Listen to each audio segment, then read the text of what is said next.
The 2022 F1 season concluded almost 3 months ago. We don't know about you, but we can't wait for the start of the 2023 season. There have been quite a few changes in the paddock during the offseason, including cars, drivers, and team members. And it's not long now before we get to see the first test of the season in Bahrain. To spice things up a bit, Season 5 of Drive to Survive is also set to start around the same time. And it's almost shocking to see Max Verstappen taking center stage given his previous reluctance regarding the series. As you probably know by now, Mick Schumacher and Daniel Ricciardo have lost their seats at Haas and McLaren, but are now reserve drivers at Mercedes and Red Bull respectively. Meanwhile, Nicholas Latifi and Sebastian Vettel are both out of F1, with both drivers having a combined total of 4 World Driver Championship titles. This means that there are 4 new drivers to look out for this season: Nick de Vries, Oscar Piastri, Logan Sargent, and Nico Hülkenberg. Only 4 teams haven't made any changes to their drivers' lineup, and that's Red Bull Racing, Ferrari, Mercedes-AMG F1, and Alfa Romeo. F1 regulations have been adopted for the new season to avoid some of the 2022 issues. This means there's a good chance cars will be slightly slower given the aerodynamic adjustments brought into play. Without further ado, let's review the official F1 car reveals for the 2023 season. Starting with last season's last place. F1 newcomers might not remember the glory days of Team Williams, but a short history lesson will bring you up to speed.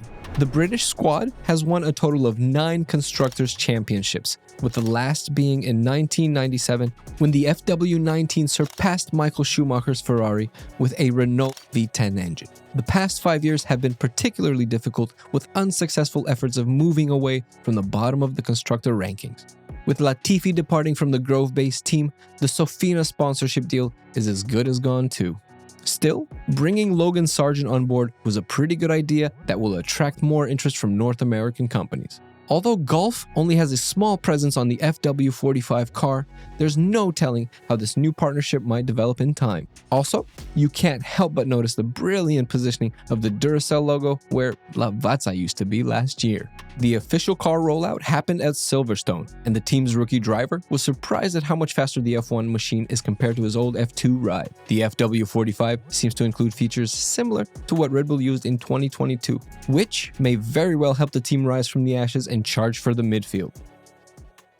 It will be a bit strange seeing Orlen logos on the Alpha Tauri car this season, but moves like these happen all the time in motorsports. Red Bull's sister team launched the new AT04 machine in New York, which comes as no surprise given the increasing influence of F1 in the US in recent years. It's hard to think that the team will emerge from the lower part of the constructor rankings anytime soon, but then again, that might not be its main target, for now to say the least. Instead, it may serve as a sort of incubator for young drivers on their way to the big team, and bringing in Nick de Vries is certainly an interesting move. But you know what else is interesting? Subscribing and hitting that bell button.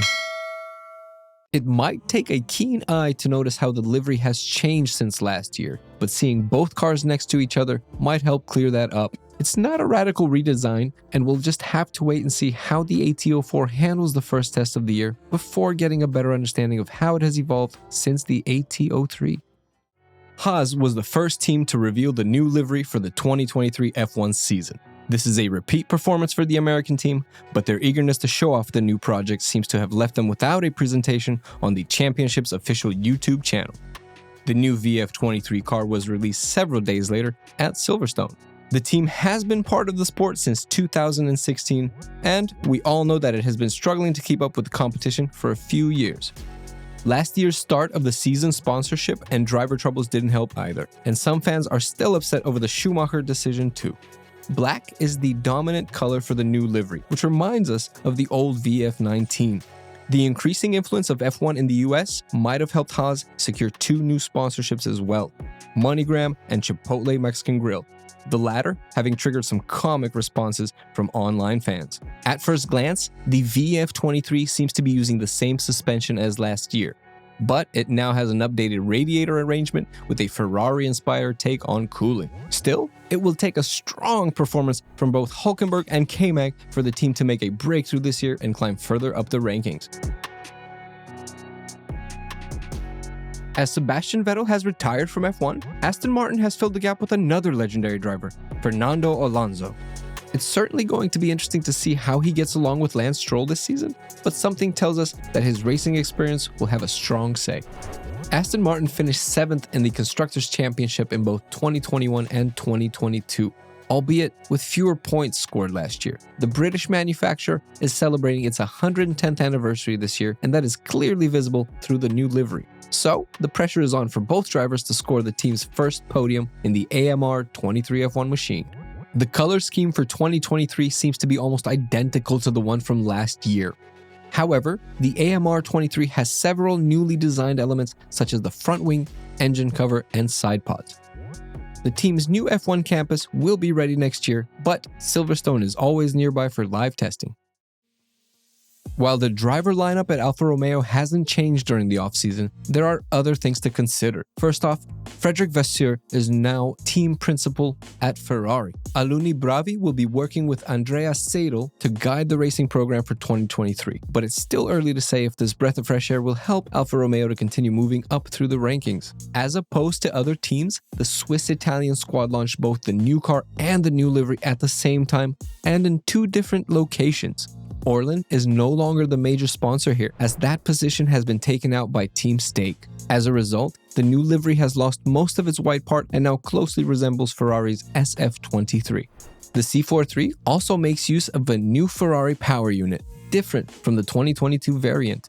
The new car also has a heavily redesigned rear suspension, and there's a good chance that the wheelbase is slightly longer than it was last year. With all the new changes for 2023, the team's aerodynamic struggle might become a thing of the past. Bottas might still have some aces up his sleeve, but the gap to McLaren might be too big to overcome just yet.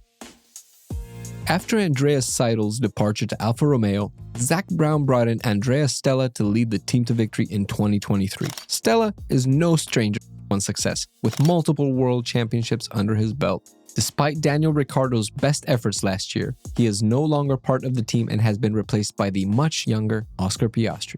We won't go into the whole Alpine Piastri drama this time, but we're sure it's still going to be the talk of the trade throughout the season.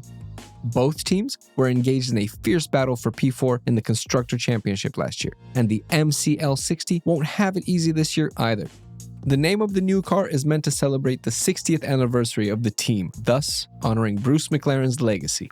The orange theme is still there as you'd expect, and there are only minor visual differences to last year's design. Lando Norris has proven himself several times in recent years, and if he can get along with the new MCL60, there's a good chance we'll be seeing him on the podium a lot more often. The last F1 launch for 2023 also took place in the UK, which is strange considering we're talking about Alpine. The A521 climbed to P5 in the Constructors' Championship, and the A522 further improved on that result, albeit by a small margin. Team principal Otmar Zafnauer will be working with 2 French drivers this year. Esteban Ocon is joined by Pierre Gasly for the upcoming challenge. The team's approach for this launch was to have 2 different yet complementary liveries, a traditional blue livery and a pink-themed one, the latter of which will run at a handful of selected races this year. Silverstone was used for the first shakedown, but it's too early to tell at this stage how the Sakir testing will unfold. Mercedes is back in black for 2023, and somehow this simple design feels like the best executed one on the grid. You could almost think that this move has superstitious implications, as it reminds us of the 2020 and 2021 livery. Back then, it felt like no one could stop Hamilton and Bottas in their tracks, and the Silver Arrows have been dominating the sport since 2014. Lewis struggled with the W13 more than George did, and the overall rankings revealed a 35-point gap between them. Last year's car suffered from extreme porpoising on multiple occasions, but that may not be a problem with the new W14. Toto Wolff was nowhere near satisfied with his team's performance in 2022. But a difficult lesson can always propel you forward if you can accurately read the results. The zero-pod design might change by the end of the year, and we can't help but feel that George Russell is a strong contender for the 2023 title. We may not be wrong to say that Ferrari had the best launch this year, with the new SF23 being revealed at Fiorano in front of a large audience of tifosi and team officials. Static presentations should become a thing of the past, and it would certainly be nice to see all the cars on the grid doing demos for their first time out. A brighter shade of red is one of the main differences from last year's livery, but it seems that the SF23 is something entirely new compared to the old F175. Ferrari has been struggling to get back on top of things for many years now, and there's newfound hope that Fred Vasseur might be the answer the Italians were looking for. Both Leclerc and Sainz have what it takes to become world champions, and they could get there if the team strategy department can correct some of last year's mistakes.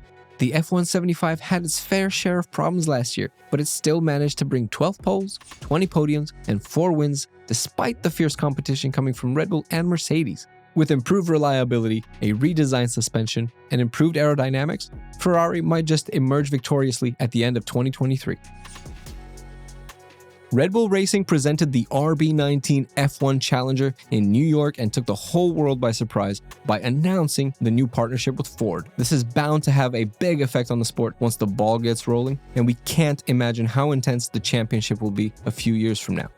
You'll have a tough time telling the difference between the 2023 car and the 2022 model, and even Max Verstappen seemed to be puzzled by the whole thing. We're probably going to see the updated design during the official testing session in Sakhir, and an additional 3 liveries will be created for the 3 Grand Prix set to take place in the US. Red Bull has been dominating the championship for 2 years now, and it's hard to imagine things will change anytime soon. Red Bull's evolution in F1 over the past 2 decades has been formidable to say the least, and their brilliant management might have set them on the path to more victories in the years to come.